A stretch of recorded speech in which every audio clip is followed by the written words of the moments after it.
or something like that. I've decided to downgrade the production quality and not even cut the intros off anymore. So I just kind of start it and then we go. It takes way too much work for me to splice 3 seconds off the beginning. Okay. Anyway, we're in chapter 6. So there's the intro. The Forbidden Pool. Nothing happens Yes. in this chapter. Well, I guess a pool gets forbidden, but like, Reagan, that is the worst take ever. I mean, not that much happens in this chapter. It's short. It's the chapters have been averaging like 20 pages or 25 pages. This chapter is 15 pages. The next chapter is 10 pages. Yeah. So we're keeping them separate anyway, but this is a shorter chapter in general. Why are you so offended that I have declared that nothing realistically really happens in this chapter? I guess stuff does happen There's in a this lot chapter. of there's a lot of interesting conflict. There's a lot of interesting conflict here. I think it's sort of a hard thing to. We'll end up trying to talk about it, but the situation Frodo is put into is very, very interesting, and it's going to inform how Gollum behaves going forward. It's interesting that Faramir holds the opposite opinion of Frodo basically throughout the whole chapter. And like he's not entirely wrong on anything that he says because he's Faramir. He's pretty smart. But since they were so in line, basically, except for Frodo's skepticism, basically, in the last chapter, it's interesting to see this play out. Mm-hmm. Yeah, so it's a very, I'm overusing this word, but it's a very interesting chapter. Interesting. Ah, yes. The wise man's word when he doesn't know what else to say. Yeah, now that I think about the chapter, I guess not nothing happens. But There not you that go. much happens. The entire chapter can be summed up as Gollum is caught. No, it can't. Yeah, yeah, it kind of is. It kind of is. Hey, if you make anything generic enough, then it's true, including that statement. I feel like it works. Anyway, It's close. It's close. we can I talk guess. about this. Do you like this chapter? Do you not like this chapter? How does it compare to other Faramir Frodo chapters? Oh, It gives you a different feeling. Is it like better? Is it worse? yeah. Is it I don't know. It's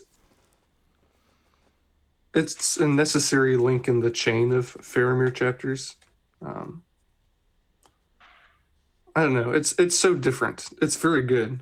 It's it's trying to accomplish something quite different from what we saw before. It's sort of hard to compare them, I suppose. Mhm. How do you see it? What are the differences to you?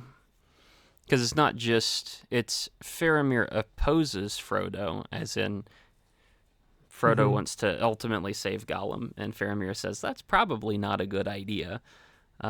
Is that all, or what? What else is there? This is turning the halfway point in this section of the Two Towers. Hmm. And we've already seen Sam has lots of objections to Gollum, right? But the previous chapter, Faramir kind of dismantled those objections when he showed that Sam was being hasty, was very impatient with Faramir taking his time to judge the right thing to do in his situation, remember? Yeah. And that kind of showed the naivety of Sam's perspective concerning Gollum, I think. But right after the chapter where that gets completely dismissed, I guess, now Faramir is leading the charge for anti-Gollum sentiment. As one And so, should. and so at this point, it's neat because it's a more certainly a more mature and experienced objective to Gollum, even though Faramir doesn't have like all the information. So that makes it very fascinating. And then Gollum and Frodo's relationship is being very tested. And it's just sad because Frodo's trying. It seems to me is Frodo's doing about the best he can possibly do in this situation. Mhm. Um, so it's just sort of sobering seeing how even with Frodo doing his best, like it takes two people to make something work. Yeah. And sure, there's some different circumstances and stuff here, but Gollum's got to try too. And this is a reminder of how compromised Gollum is, which is important going forward. Yeah. You just know that Gollum's not going to understand what what just happened. Yeah, I So, don't know. So I think has a very different feel than I think any other chapter we've encountered so far, at least in this part of the book, and maybe beyond that. Uh, but it's where a lot of the theoretical stuff is meeting the road. yeah. Yeah, there's a this is the moment where basically so the plot of the chapter is Gollum shows up in a restricted area. He's not supposed to be there. So he's either going to get killed or captured. And Faramir says, this guy's kind of a scumbag. You should just kill him. And Frodo says, no, I promised that I wouldn't.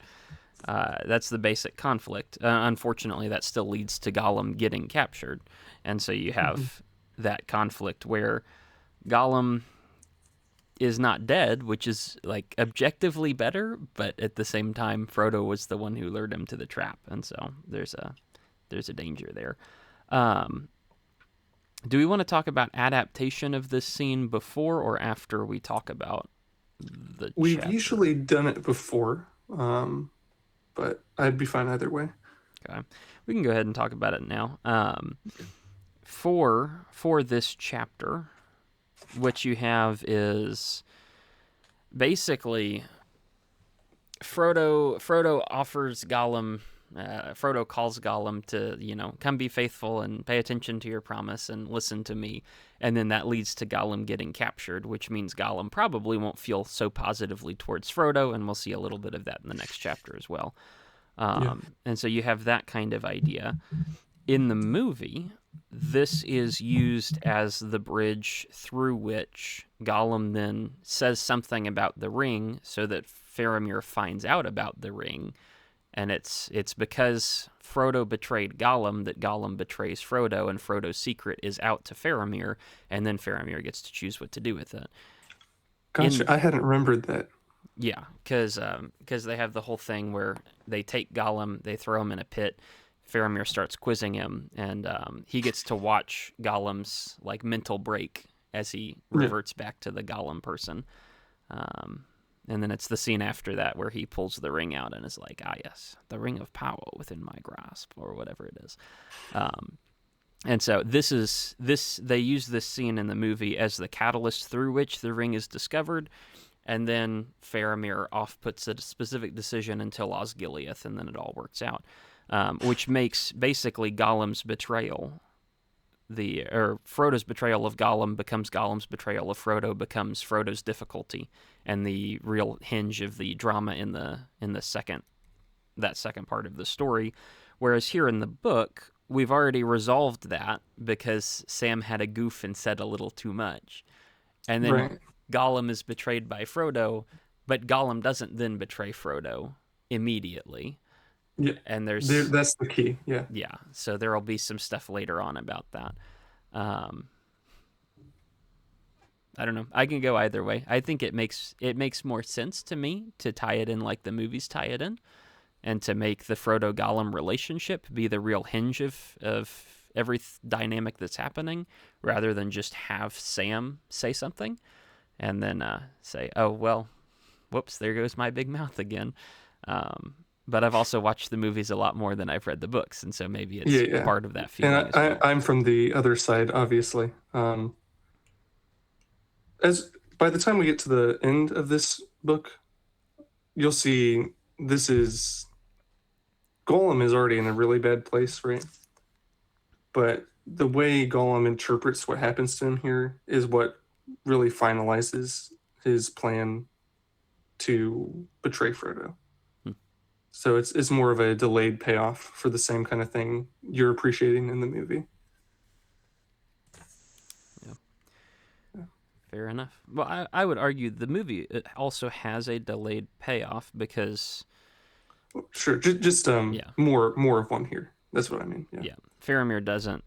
Faramir ultimately being good means that revealing the ring wasn't really a problem, even though it seemed like that at the moment. But by the time we get to Shelob, which is in the movie Return of the King, but in the book The Two Towers, and I guess 2 or 3, 4 chapters or something like that, Yeah, yeah. um, you will see Gollum fully capitulate to his other side, which is Gollum, the Gollum side. He's not Smeagol, never has been, except maybe once.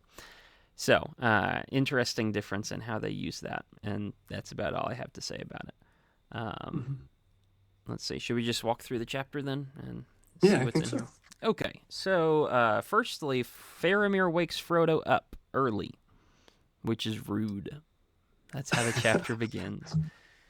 This Yeah, chapter and the next chapter both start with Faramir waking Frodo up, I think. yeah.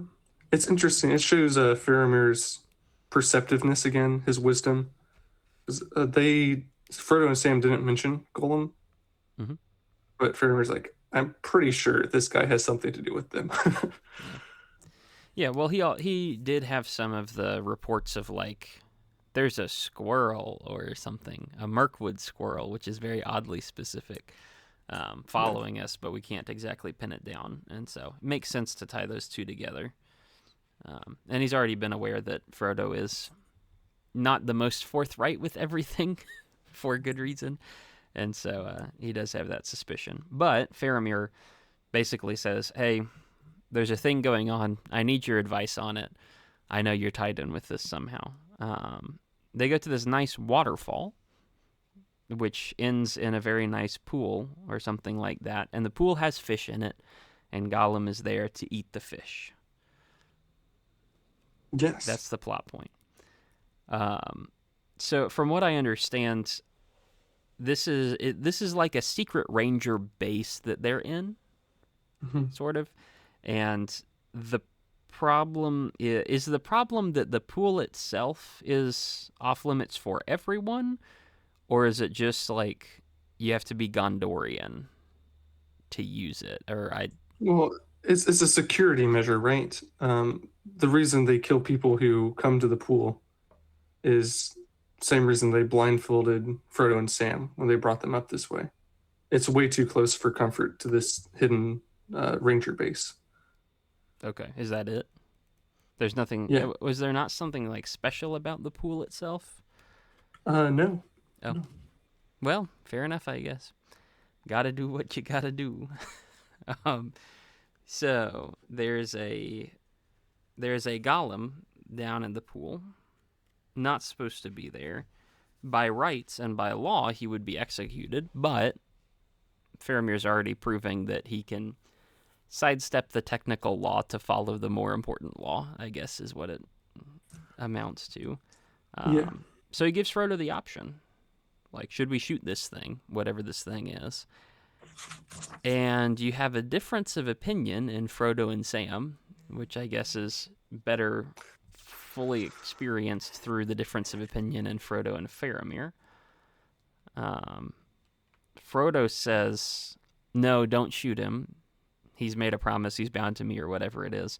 And Sam wants to say, "Yes, you should just go and shoot him."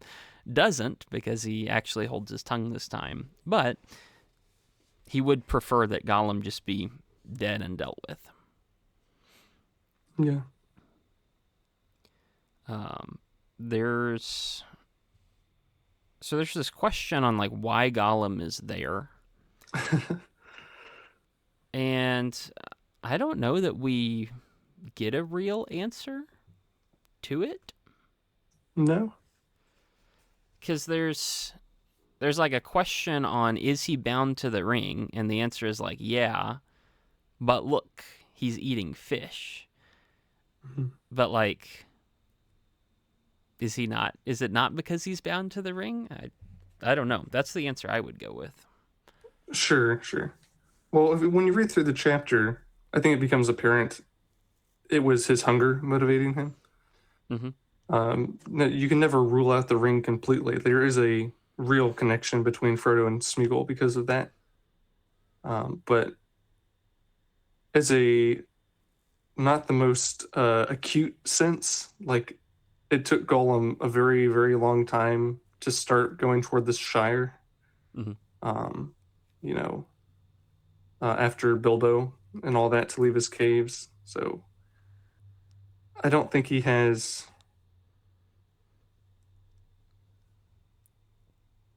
like a very accurate radar, I guess. The final thing that Frodo says when he and Faramir are having this sort of humorous back and forth about why is this guy here is fish.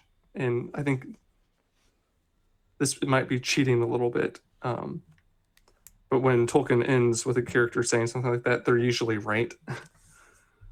Okay. Yeah. And I think the chapter shows that too, because Smeagol is completely distracted by trying to get fish. So Uh, yeah. Although in the Faramir gives Gollum a trial section, it does seem like a lot of the conversation hinges on him being connected to the ring, and one of the reasons Faramir is not comfortable leaving Gollum with Frodo is because, you know, mhm. clearly Gollum wants to mess you up because you have this ring and he doesn't. Right, right. And so I So there's the specific motivation for being at the pool, mhm, but you can see Faramir's nobility in that he recognizes that's not as important as Frodo's mission and trying to help Frodo out. yeah, So I think that's why Faramir turns his attention to Gollum in the ring. Gollum's loyalty. okay. Fair enough, I guess.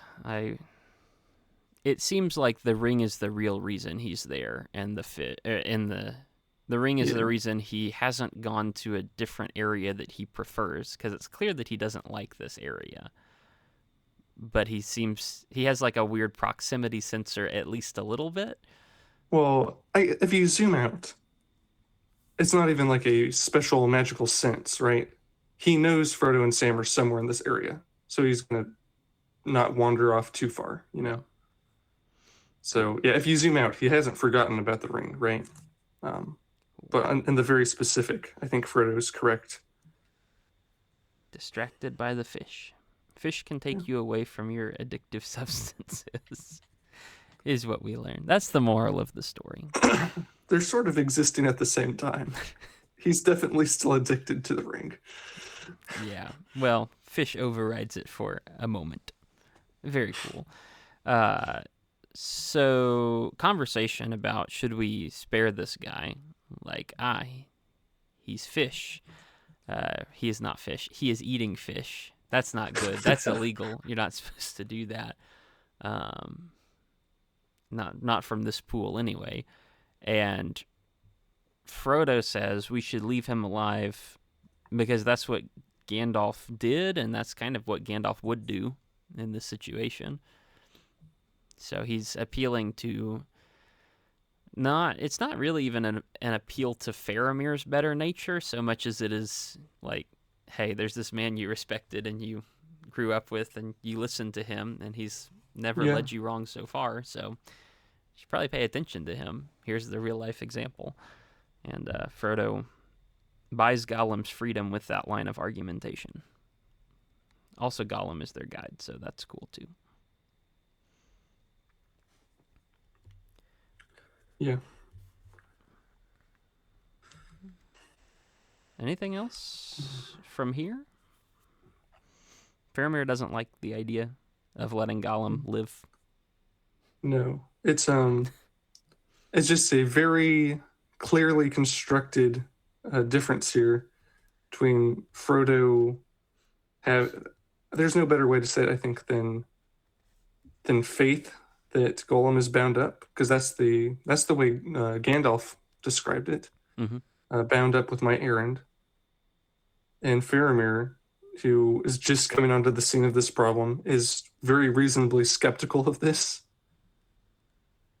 He's thinking very practically. He's like, Gollum might betray you. He's probably planning that. He doesn't Mm-hmm. seem like a good guy. Yeah. He's a skulker. Yeah. And he's And right. moreover, even if Gollum has good motivation, he's not with you now. Like, what's up with that? He could get caught. He could betray you. He could betray our base. So he's bringing up a lot of good points. Yeah. Yeah. At the very least, Gollum is going to be captured, if not Yeah. killed. It's one or the other. And Faramir says, I can do a lot of things for you, but I'm not going to let him go from this point. Um, we'll see if he goes in your. He can accompany you somewhere, or he can die. But there is no just letting him walk free from this. So Frodo does volunteer to go get him. Ultimately, kind of the answer is Frodo says, "How about I go down and kind of lure him away, and then you can capture him more easily after he follows me and such like that. Just be Yeah. sneaky about it. Spare him at least for the moment." Yeah. This is really interesting Mm-hmm. because remember when Sam and Frodo first met Gollum? Before that, Frodo had been, you know, just disgusted by him and would have been happy for him to die, right? And Sam is very happy to do that as a simple solution to a clearly bad dude, right? But Frodo pities him and tries to trust Gandalf and leading Gollum to some good wherein he can also help them. But here, and the sorry, the thing I meant to say, the most important thing there is Frodo tells Sam, "We can't just kill him while he's helpless here. That Mm-hmm. wouldn't be right." And he's right there because they attacked Gollum first, and that's notable. Technically, that's a technicality. Gollum was going to plot something bad, but that does matter. At least Tolkien thinks so. But Convicting here, someone for future crime is a problem. Go watch yes, Minority Report or read it. It's a better oh book than yes, it is a movie, but it's a good movie. Anyway, yeah, good plug. I still need to go do both those things. yeah, great book. But Movie is great until the last scene, which should have been cut. Anyway, so that's what happened in the first chapter of this section of the Two Towers. hmm. Here, Frodo has a perfect excuse to get rid of Gollum, and he wouldn't even have to feel too responsible for it. Like he has a good excuse. He says, Faramir's going to do this. It's Faramir's law. Faramir's doing what's right to him, which is not some bad law. Like it makes sense. Yeah. And But it's his Frodo, country, and he's the host, and he can set the yeah, rule and whatever it is. every Yeah. possible excuse to get rid of Gollum. But Frodo puts his life on the line because of that faith we mentioned earlier, and because Gollum has so far done them only good. Maybe he's plotting evil. Mm-hmm. He is plotting evil. Frodo doesn't know that for sure, but he does know Gollum has been loyal so far as he can tell, and that's what drives him to do what he does here. That's just really thought provoking to me. Yeah. Yeah, and there's a bit of that debate as he's like up above looking down at Gollum. There's also when he gets up near Gollum, he says he thinks about it and he just like could hold off and then tell him to shoot him. He could always go Yeah, back. But three things stop him. Number one, the servant has a claim on the master for service, even service in fear, which is to say, if you're a master, don't betray your servant, right? Don't betray the one who's under you. Number two, Gollum has helped them. He led them through the dead marshes. And also, number yes, three, Gandalf would say otherwise. Gandalf would leave him alive, and that's probably good to listen to wise people. And so, yeah, some combination of those reasons, Frodo says, I guess we should leave him alive anyway. And so, calls Gollum over, interrupts his fish dinner, says you can bring the fish with you. It's okay. But you need to come with me for reasons unspecified. Yeah. It's here where you get the kind of picture of what's going through Frodo's head in Hmm. this of if your only two options are death or captivity, it's better for you if I get you captured than if I get you killed. Yeah. But Gollum's not going to know that Yeah. because even if he finds out later on that Frodo had good motivations, Frodo's still the one who gets him captured. And so even though there is a rationalization, it's not going to be apparent to Gollum at all, and the Yeah. emotional reaction is really going to get him.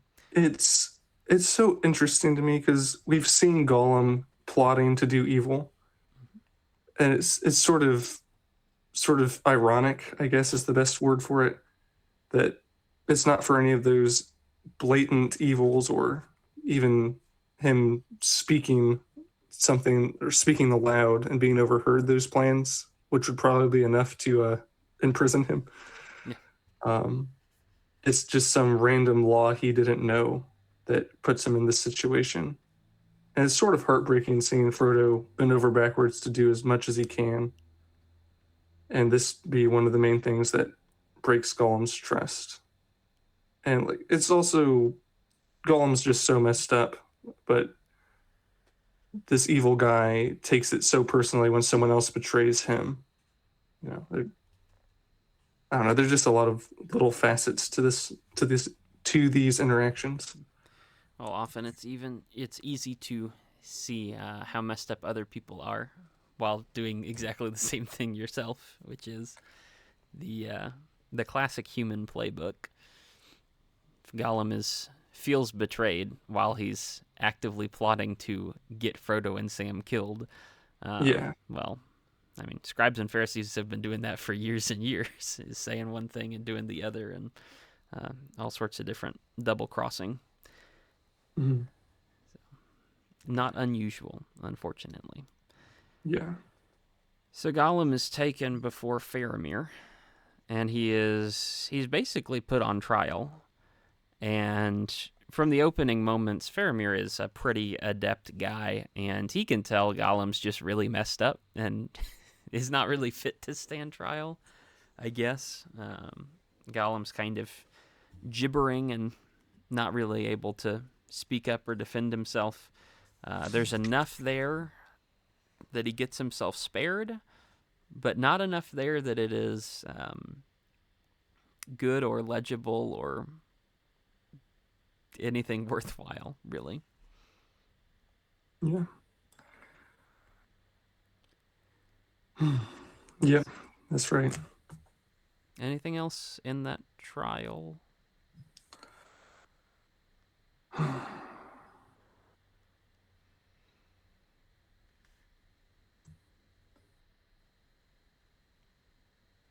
Yeah. The dialogue in this chapter is very well constructed. Makes me sad. Gollum is being dishonest, but has little hints of truth. It's interesting when Faramir asks him, "Who are you? Where are you going? What are your business?" And Gollum just says he's lost twice. Mm-hmm. Yeah, That it's is. probably just him trying to act innocent, of course, which is a lie, but it's still kind of haunting. Mm-hmm. Yeah. This is. He's just kind of. He just doesn't have anything, which is very sad. Ultimately, Frodo secures kind of a promise, if you could call it that, which is just, yeah, I'll listen to Frodo and I won't tell anybody about the water. And Yeah, Faramir says, "Is that is that reliable? Is that, can you trust him?" And Frodo kind of says, "No, but that's as good as you're gonna get." Yeah, that is basically what Frodo says. That's that's all it is. And Faramir says okay. Again, he wants Frodo's quest to succeed, and he also doesn't want to he doesn't want Frodo to be present there anymore. And so he says, you know what? If that gets you out of here, then okay. And I guess that's good enough. Even if Gollum isn't trustworthy, you've talked previously about the idea of oaths and like swearing something and the binding promise.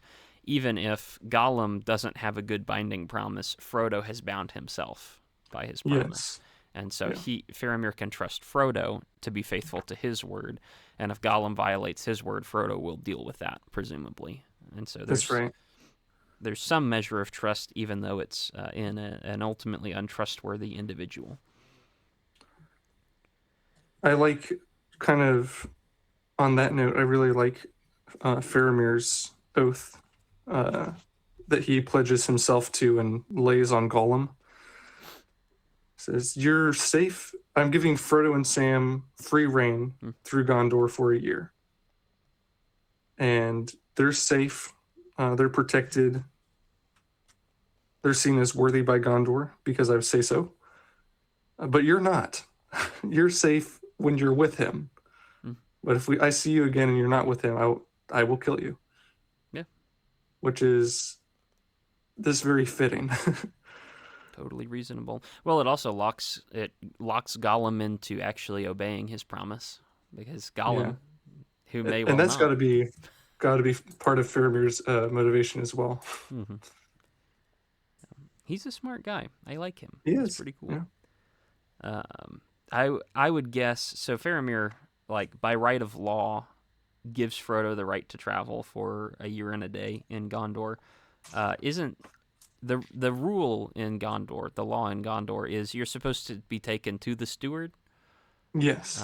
Yeah. So that is not exactly according to Gondorian law. It's a little bit suspect. Um, Yes. but if you're still like sometime within that year and a day, if you go to Minas Tirith, then we can actually like work it out officially. Yeah. Until then, It's it's a also provisional. that makes this a neat parallel of dynamics too, because Frodo's sticking himself out on the line for Gollum, Mm-hmm. even while Faramir is doing that um, for Frodo. Because yeah, technically he should be taken to Denethor, and things would not go well if he did that. Mm-hmm. Yeah. Not go well for Frodo, and not go well for Denethor or the rest of Gondor. As Yeah. Faramir has It'd be already bad for noted, everybody. the ring is Yeah. not going to do well there. That's right. Yeah, so you have that idea. That's cool. It's after this, after you know, Gollum is bound to Frodo and Sam, that he then says, "So where are you leading him exactly?" Which I would think that would be part of the preceding events, but whatever. After you secure the oath, then hey, I can revoke this if you don't answer me, is what he threatens.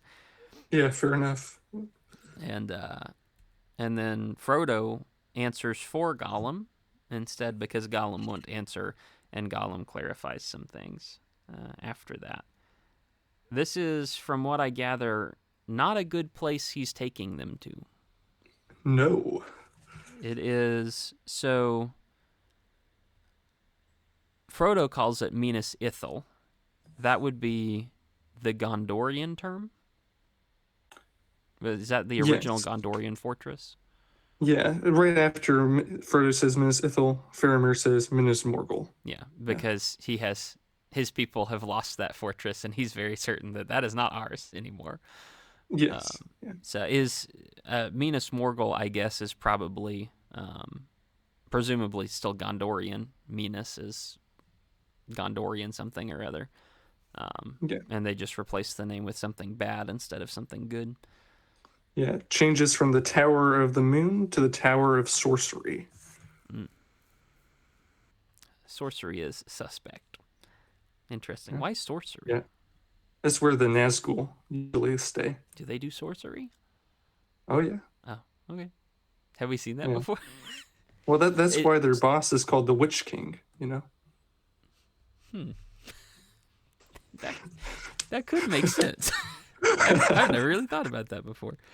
Do they do when you say sorcery? Is it anything beyond? Because I know they have special weapons and such, and they Yeah. Well, you're asking a fly and bad stuff. question because this is Tolkien's magic system. Oh yeah, fair enough. But yeah, Anyway, enchanting blades like that. We saw when Frodo was about to cross over the river to Rivendell, they were able to paralyze him, stop him from talking, make his sword explode, mhm, stuff like that. classic witch stuff to do. That's right. Okay, so Minas Ithil. No, that's Minas Morgul, and then Gollum speaks up and says it's Cirith Ungol, which is the pass. We've talked about that before. Yeah. That's the pass or the pathway or whatever it is, and that is messed up. Faramir pulls Frodo aside and says, "I don't know what's wrong with that, but everybody says there's something wrong with that. So don't go there. That's a bad idea." Um, and Frodo, I believe, makes the excuse, or not an excuse, but an explanation like, "Okay, if I can't go there, tell me where I should be going. Like, Yeah. I have to go into Mordor. There isn't a good way." I believe Faramir says Gandalf would not have chosen that, and Frodo Hmm. says, "Yeah, but he's not here, is he?" Yeah. Yeah. Which is a great Mm. a great moment. That makes it Yeah. interesting at the end of the chapter because we do see that Gandalf has been invoked twice. Yeah. Once Frodo was invoking Gandalf against Faramir's point of view to keep Gollum alive. And then the second time, Faramir is invoking Gandalf against Frodo's point of view to try and keep Frodo alive. Yeah. Uh, and they're both kind of right. Yes. Yes. I think they are. Um, I don't know that that means Frodo's wrong, that there's nowhere else he can go. But it is right that this is not going to end well for him. Exactly. So I don't know. Gandalf has good advice, and Frodo is trying to be judicious in when he observes it. But there's only so much you can do, unfortunately. Yeah. So I don't know exactly what to do with that. And Faramir ends off by saying, "Well, I hope I don't see you again. Not as long as you have the ring, and Oh, right. Right. maybe if you get Yeah. rid of it, if we get to happier times, we can talk about this and laugh about it because it's over, but not right now." Yeah. So good luck and have fun, Frodo, as Frodo will, I believe. Oh, for sure. Anything else on that chapter while we're here? Mm.